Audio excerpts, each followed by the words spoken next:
সিংরৈল হিন্দু বাড়ির পাশেই একজনের বনের পুঞ্জি ছিল, গরু খাওয়ানোর জন্য রাখছিল খড়গুলো।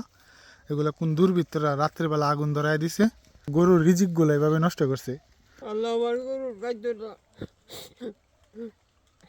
নষ্ট করে দিল। আমি কি অন্যায় করছি?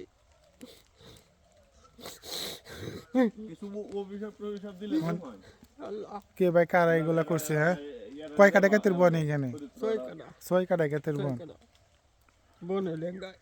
আচ্ছা, উনি আল্লাহর উপরে বিচার রাখতেছে। হ্যাঁ, আল্লাহ আল্লাহ তুমি এটা দেও আল্লাহ, আমার কোনো শক্তি নেই আল্লাহ। আল্লাহ আমার কোনো শক্তি নেই আমার। আল্লাহ তোমার যে শক্তি দেওয়া আল্লাহ দেহা দেও আল্লাহ। উনি কষ্ট আছে অনেক। আল্লাহ ঠিক আছে, আর কান্দার দরকার না, ইনশাল্লাহ এটা আল্লাহ দেখবো।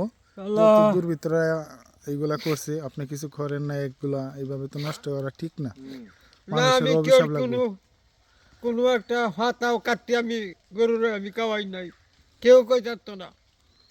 বা কোনো জনের কোনো দিন একটা কোনো কিছু করতে করতে কেউ কই থাকতো না, এরকম আমি করি নাই। ঠিক আছে, বিচারটা আল্লাহ করবো ইনশাল্লাহ। রাত্রে বেলা এরকম সময় আগুন ধরাইছে, কত হইলো কত অবস্থাটা? দেখেন তো, এই কামটা তো করা ঠিক হয় না এইভাবে। অনেকগুলা বন, এগুলো সকালবেলা এগুলো আসে খবর পাইছে যে আগুন ধরাই দিছে। মানুষ কত বড় বাঞ্চ চিন্তা করতে